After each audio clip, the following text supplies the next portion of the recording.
क्या ब्रह्मांड की आवाज ओम है? हर मंत्र की शुरुआत एक ही साउंड से होती है और वो साउंड है ओम।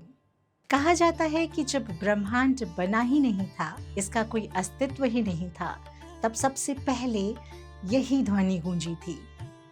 लेकिन सोचिए, क्या स्पेस में सच में साउंड होता है या ये सिर्फ एक सिंबल है? आज हम समझेंगे कि ओम का असली महत्व क्या है और क्यों इसे ब्रह्मांड की आवाज कहा जाता है। हिंदू धर्म के हिसाब से जब कुछ भी नहीं था, न सूरज, न चांद, न हवा, न पानी, न धरती, तब सिर्फ एक ही आवाज थी, शब्द ब्रह्म यानी डिवाइन साउंड। यही साउंड था जिसने सब कुछ, हर चीज को जन्म दिया। ऋग्वेदा में लिखा है, in the beginning was the word and the word was Om. मतलब सृष्टि की शुरुआत ही ओम से हुई। ये ध्वनि इतनी पावरफुल थी कि इससे सभी तत्वों का जन्म हुआ, पृथ्वी, आकाश, जल, अग्नि और वायु। कथाएं कहती हैं कि ब्रह्मा जी ने ओम का उच्चारण किया और उस ध्वनि से सब कुछ वाइब्रेट करने लगा। हर जीवित और अजीवित चीज में उस वाइब्रेशन की एनर्जी शामिल हो गई और इसी वजह से ओम को नाद ब्रह्मा कहा गया। मतलब साउंड ही ईश्वर है। एक और कथा है जिसमें लिखा है कि जब भगवान विष्णु शेषनाग के ऊपर सो रहे थे तो उनके अंदर से एक वाइब्रेशन हुई, वही वाइब्रेशन जिसे हम ओम कहते हैं और जो सृष्टि का आरंभ था। सोचिए, ये वाइब्रेशन ही पूरे ब्रह्मांड में एनर्जी का सोर्स बन गई और तब से हर एक चीज में इस एनर्जी को हम महसूस करते हैं। क्या आप जानते हैं कि ओम का एक और अर्थ है? ओम 3 साउंड से बना है, अ, उ और म। अ का अर्थ है जन्म यानी कि ब्रह्मा। जब आप ओम में अ का उच्चारण करते हैं तो ये नई शुरुआत का प्रतीक है। उ का अर्थ है संबल यानी कि विष्णु। ये साउंड यूनिवर्स में बैलेंस और सस्टेनेबिलिटी को दर्शाता है। और म का अर्थ है अंत यानी महेश या शिवा। हर साइकिल का अंत जरूरी है ताकि एक नई साइकिल शुरू हो सके। मतलब जब हम ओम बोलते हैं तो हमें पूरे ब्रह्मांड के जन्म, संबल और अंत का एहसास होता है।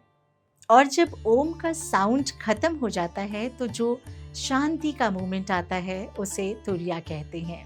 मतलब वो स्टेट जहाँ ना कोई आवाज है, ना कोई टेंशन, सिर्फ शांति और कनेक्शन की फीलिंग है।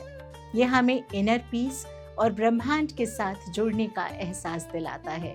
अगर हम विज्ञान की नजर से भी इसको देखें तो स्पेस में वैक्यूम होता है, मतलब वहाँ आवाज ट्रैवल नहीं कर सकती। अगर आप लाउड स्पीकर लेकर भी स्पेस में जाएंगे तो आप कुछ भी सुन नहीं पाएंगे। लेकिन नासा ने एक कॉस्मिक बैकग्राउंड रेडिएशन पाया है। बेसिकली एक लगातार चल रही वाइब्रेशन जो यूनिवर्स के शुरू होने से ही चल रही है। अगर हम इस वाइब्रेशन को ऑडियो में कन्वर्ट करें तो एक डीप हमिंग साउंड क्रिएट होता है जो ओम जैसा लगता है। मतलब ओम लिटरल साउंड नहीं है, पर ये उस एनर्जी का सिंबल है जिससे यूनिवर्स शुरू हुआ है और अब भी चल रहा है। मन और तन के लिए ओम का साउंड। जब हम ओम बोलते हैं तो हम एक स्पेसिफिक वाइब्रेशन क्रिएट करते हैं जो दिमाग और दिल दोनों को शांत करता है। ये वाइब्रेशन हमारी तंत्रिका प्रणाली को आराम देता है, तनाव को कम करता है और दिमाग में एकाग्रता और शांति को बढ़ाता है। यौगिक विज्ञान कहते हैं कि जब आप ओम का जाप करते हैं तो आप अपनी अंतर आवाज को ब्रह्मांड की आवाज के साथ मिला रहे होते हैं। नियमित रूप से ओम का जाप करने से चिंता कम होती है, ऊर्जा संतुलित होती है और हमें एक तरह की गहरी शांति और सब कुछ एक जैसा महसूस होने वाली अनुभूति होती है।